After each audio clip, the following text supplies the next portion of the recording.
मेरे प्यारे दोस्तों, नमस्कार। आज है तारीख 20 जनवरी और आज जो मुझे रेडियो में, न्यूज़पेपर में और भी जगह जो भी मुझे न्यूज़ इम्पॉर्टेंट लगे वो आपके सामने लेके आया हूँ। पहला न्यूज़ तो है ये गणतंत्र दिवस को लेकर के। आप जानते हैं कि हम रिपब्लिक डे जो है वो 26 जनवरी को मनाते हैं। ऐसा क्यों करते हैं हम? तो आपको ये ध्यान होगा कि 26 जनवरी 1930 इस दिन जो है कांग्रेस ने पहली बार स्वतंत्रता दिवस मनाया था।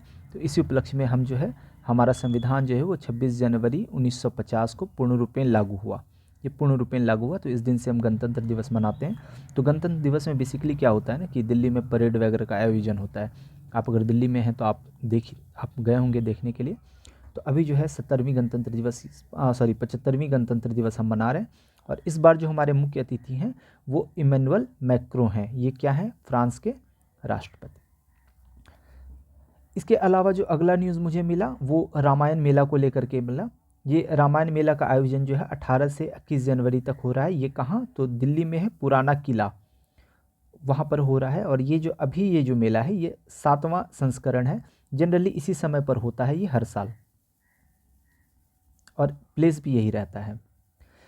और इसका उद्देश्य क्या है? तो रामायण के माध्यम से विश्व को भारत के साथ जोड़ना। और इसका जो आयोजन होता है वो भारतीय सांस्कृतिक संबंध परिषद ये आयोजित करती है। आपको पता है कि अभी जो है हमारा पूरा देश जो है वो राममय हो रहा है। और अभी क्या, ये तो हमारी तो संस्कृति की बीज हैं राम। हमारी संस्कृति से अगर आप राम हटा दें तो फिर भारत की संस्कृति बचती नहीं है कुछ, है ना।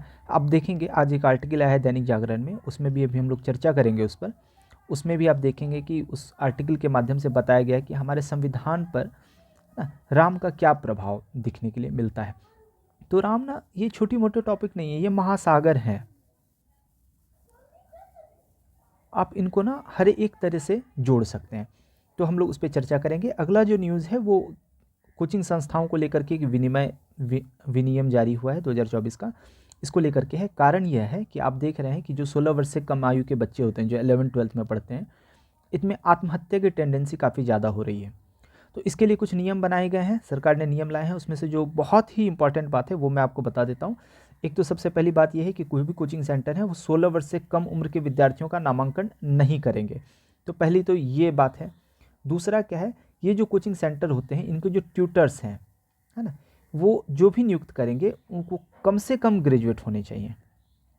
इसके अलावा कोचिंग संस्थाओं को भी निर्देश दिया गया है कि भाई आप जो है भ्रामक विज्ञापन न दें, और ऐसे कोई भी है अभिभावकों को या बच्चों को ऐसे भ्रामक विज्ञापन न दें। इसके अलावा भी कुछ बातें कही गई हैं, जैसे कोचिंग सेंटर जो हैं ये अपने यहाँ प्रॉपर व्यवस्था रखें। जैसे फायर, आप देखते हैं ना बीच बीच में कोचिंग वगैरह में आग लग जा रही है, बच्चे ऊपर से कूद रहे हैं, कितना भयावह दृश्य है वो, कि जो बच्चे अपने सपने संजोने के लिए उस जगह पे गए, जिस इंस्टीट्यूशन में गए, वहीं पे आग लग गया। तो ऐसी चीज़ें जो है सुरक्षा मापदंड को लेकर के, इन सब को लेकर के भी गाइडलाइन जारी की गई है। आज के न्यूज़पेपर में भी आपको मिलेगा ये, तो आप इसको पढ़ लेंगे एक बार तो चीज़ें आपकी और ज़्यादा क्लियर हो जाएंगी। इसके अलावा जो मुझे न्यूज़ मिला ये रेडियो न्यूज़ था बोइंग इंडिया इंजीनियरिंग को लेकर के। और आप जान रहे हैं कि अभी बेंगलोर में इसका उद्घाटन हुआ है और प्रधानमंत्री हमारे जो हैं नरेंद्र मोदी, इन्होंने किया है। उद्देश्य ये है कि make in India make for the world, है ना। मेक इन इंडिया का मतलब क्या हुआ कि भारत में बनना, और मेक फॉर द वर्ल्ड का मतलब क्या हुआ? पूरे दुनिया के लिए बनाना। बन कहाँ रहा है? भारत में। बना किसके लिए? ना दुनिया के लिए। तो ये जो बोइंग इंडिया इंजीनियरिंग है ये बेसिकली करेगी क्या? तो इसमें जो है भारत जो है वो भविष्य के विमान डिजाइन उसको करेगा, और इससे क्या होगी कि संभावना हमारे यहाँ बढ़ेगी। ये बहुत ही अच्छी न्यूज़ है, आप इसको ध्यान रखिएगा। इसके अलावा एक और न्यूज़ मुझे मिला खाद्य और कृषि संगठन को लेकर के, food and agriculture organisation FAO। ये जो ऑर्गेनाइजेशन है ये यूनाइटेड नेशन के अंदर आता है, और इसका जो हेडक्वार्टर है वो आपका रोम में है। रोम कहाँ है? इटली। आप जानते हैं इटली कहाँ है? नहीं तो आप एक बार मैप पर देख लेंगे। क्यों ये न्यूज़ में है? न्यूज़ में इसलिए है कि ये जो संयुक्त राष्ट्र संघ का जो खाद्य और कृषि संगठन की समिति होती है, भारत को इसका उपाध्यक्ष चुना गया है। ध्यान रखिएगा, अध्यक्ष नहीं है, ये उपाध्यक्ष है। और भारत 57 वर्ष में पहली बार वैश्विक मत्स्य पालन और प्रबंधन ब्यूरो के सदस्य के रूप में काम करेगा, ये भी ध्यान रखना है। और अगर हम भारत में बात करें तो लगभग हमारे यहाँ 2.80 करोड़, मतलब 2,80,00,000 लोग जो हैं ये मत्स्य पालन के व्यवसाय से जुड़े हुए हैं। अगला जो मैं आर्टिकल की बात कर रहा था उसी पर मैं बात कर लेता हूँ अब। तो भारतीय संविधान की चेतना भी है श्री राम, यही हेडिंग है, दैनिक जागरण का आर्टिकल है। जो राइटर हैं प्रोफेसर हरवंश दीक्षित हैं। इनके जो आर्टिकल में आप जाएंगे तो आपको क्या क्या बातें मिलेगी, मुख्य बातें, तो उसको हम लोग देख लेते हैं। तो उनकी बात शुरू होती है कि जो हमारे संविधान की मूल प्रत्यय है इस पर श्री राम के चित्र का अंकन है।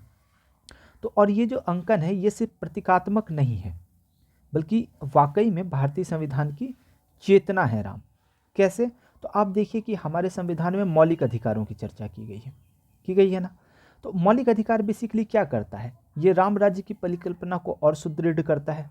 अगर सभी नागरिक को बराबरी का मौका मिल रहा है, समानता का अधिकार मिल रहा है, तो ये क्या है, ये राम की ही राज्य को तो रिप्रेजेंट करता है ना। जो हमारे देश, हमारे जो संविधान में जो गरीब, अमीर, शक्तिशाली और कमज़ोर, इन सब के प्रति जो बराबरी का भाव रखा गया, आर्टिकल 14 ये क्या कहता है, राम राज्य की बात करता है। लोग जो डिग्निफाइड लाइफ जीते हैं, है ना, ये सब क्या है, राम राज्य की है। इसके अलावा आप देखेंगे उसी आर्टिकल में एक चीज़ कही गई है कि जो अनीति कहूँ, जो अनीति कछु भाग हूँ भाई, मुझको बरी जहूँ भय बिरसाई। यानी इसका अर्थ क्या होता है, इसका अर्थ यह होता है कि श्री राम कहते हैं जनता से कि अगर मैं कुछ ऐसा करूं जो अनीति है तो वहां मुझको भी रोक लेना, मुझको बरी जहूं भय बिसराई। तो आप देखिए कि जो हमारा संविधान का जो बात कहा जाता है ना,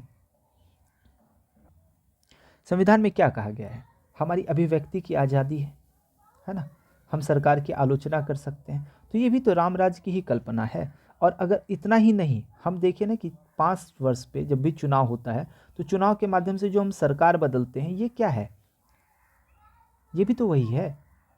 इसके अलावा देखिए कि भाई आप एक चीज़ और ध्यान देंगे कि जो कमज़ोर लोग होते हैं, है ना, जो कमज़ोर है, जो ताकतवर नहीं है, आप इससे ना नैतिक होने की उम्मीद नहीं कीजिए। आप खुद सोचिए कि एक बहुत ही गरीब व्यक्ति है, राइट, इसके घर में खाना नहीं है और अगर ये जाकर ब्रेड चोरी कर ले रहा है किसी के यहाँ, तो आप क्या बोलेंगे, तुम अनैतिक हो? नहीं ना, बेचारा तो भूख से मर रहा था। तो नैतिक होने का दबाव किस पर है, जो कमज़ोर नहीं है, जो ताकतवर है ना। और आप देख रहे हैं कि भगवान श्री राम जो हैं, जो हमारे श्री राम हैं, ये क्या है, ये राजा हैं। तो राजा हैं तो ताकतवर है ना, ये राज परिवार से आते हैं, तो इनका दायित्व तो ज़्यादा बनता है ना कि भाई ये नैतिक हों। तो ये नैतिकता के मूल्यों पर भी आप देखते हैं किस तरह खरे उतर रहे हैं चीज़ों को। इसके अलावा आप देख रहे हैं कि जब ये 14 वर्ष के बाद वनवास से आए तो कानून का शासन देखिए किस तरह होता है कि भाई जैसे वो आते हैं उनको सत्ता दे दी जाती है। अब सत्ता देने का मतलब क्या हुआ ना, कि भाई कानून का शासन है। तो आज बताइए कि आज जो हम लोकतंत्र में बात करते हैं, कानून का शासन, विधि का शासन, ये सारी बातें हमें दिखती हैं या नहीं दिखती हैं? तो ये चीज़ें आप ये आर्टिकल पढ़िएगा, आपको बहुत कुछ पढ़ने के लिए मिलेगा, बहुत अच्छा समझने के लिए मिलेगा। जो मैं आपको एक डायमेंशन दे देता हूँ श्री राम को लेकर के, क्योंकि अभी जो है काफ़ी ज़्यादा डिस्कशन चल रहा है, तो आपके अंदर ये रहता हो कि हम इनको कैसे देखें, श्री राम को कैसे पढ़ें, कैसे जानें इनको। सबके अपने अपने राम हैं, तो आपकी सिविल सर्विसेज के लिए मैं राम बता दे रहा हूँ। एक तो राम है जो हमारे आस्था का विषय है ना। दूसरे जो राम है ये जो है, इसको आप ले लें कि हमारे संविधान में एक शब्द लिखा है पंथ निरपेक्ष, दूसरा डायमेंशन ये है। और तीसरा जो हमारा है वो हमारा है सिलेबस। ये जो आस्था का विषय है, जैसे पर्टिकुलरली एक एक्स नाम का व्यक्ति है, ये राम में श्रद्धा रखता है, तो ये उसकी अपनी चीज़ें हैं, इस पर हम बात नहीं करेंगे। पंथ निरपेक्ष कहने का मतलब क्या हुआ कि भाई हर धर्म का सम्मान होना चाहिए, हर पंथ का सम्मान होना चाहिए, तो इस लिहाज से भी श्री राम का तो सम्मान होना ही चाहिए। अब आइए सिलेबस में देखते हैं। सिलेबस में आप देखेंगे कि हमारे सिलेबस में लिखा है भारत की संस्कृति, है ना। और ये जो संस्कृति है, इस संस्कृति पर आप देखेंगे कि भारत की संस्कृति में राम जो हैं ये बहुत मायने रखते हैं। कैसे? तो आप देखिए कि कि हमारी जो लोक कथाएं हैं इसमें राम कहाँ है, हमारे संगीत में राम कहाँ है, हमारे नृत्यों में राम कहाँ है। जैसे आप देखेंगे कि हमारे जो शास्त्रीय नृत्य हैं भरतनाट्यम, तो आप देखेंगे कि ये इसी पर तो परफॉर्म हो रहा है ना। हमारी जो नैतिक मूल्य हैं, नैतिक मूल्य कहने का मतलब जैसे परिवार में है ना, पिता के प्रति एक बच्चे का क्या कर्तव्य होना चाहिए, है ना, आज्ञाकारी, है ना, त्याग, सॉरी, जैसे माता के प्रति आपका क्या रिलेशन होना चाहिए, पत्नी के प्रति आपके क्या दायित्व होने चाहिए, भाई के प्रति आपका क्या दायित्व होना चाहिए, है ना, आपके साथ जो लोग हैं उन लोगों के साथ क्या दायित्व होना चाहिए। तो आप एक देख लीजिए कि एक तो सामाजिक मूल्य पे कि भाई आपके जो साथ के जो मित्र हैं, मित्र के प्रति आपका क्या दायित्व होना चाहिए। तो आप देख रहे हैं सुग्रीव के साथ भगवान श्री राम का संबंध, है ना, ये सामाजिक और पारिवारिक। तो ये नैतिक मूल्य के लिए हमारे आदर्श हैं ना राम, तो ये आपको देखना है। इसके बाद आप देखेंगे कि जो साहित्य है, साहित्य में भी आपको राम नजर आते हैं। कैसे? तो आप देख रहे हैं वाल्मीकि का रामायण है ना, और तुलसीदास जी का भी रामायण है।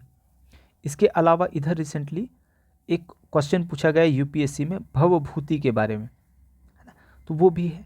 तो इन चीज़ों पे आपको, इन चीज़ों पर थोड़ा ध्यान देना है। अभी जैसे हमने आपको संविधान के डायमेंशन में बताया, है ना, कि हमारी शासन व्यवस्था में राम कहाँ नज़र आ रहा है, राम के मूल्य कहाँ नज़र आ रहे हैं, है ना, तो वो चीज़ें देखने हैं आपको। इसी तरह चश्मे अपने खुले रखने हैं, इस नज़रिए से आपको जहाँ भी कहीं राम मिले आप उनको पढ़ते रहें, और ये आपके व्यक्तित्व को भी और ज़्यादा निखार देगा। बहुत बहुत धन्यवाद।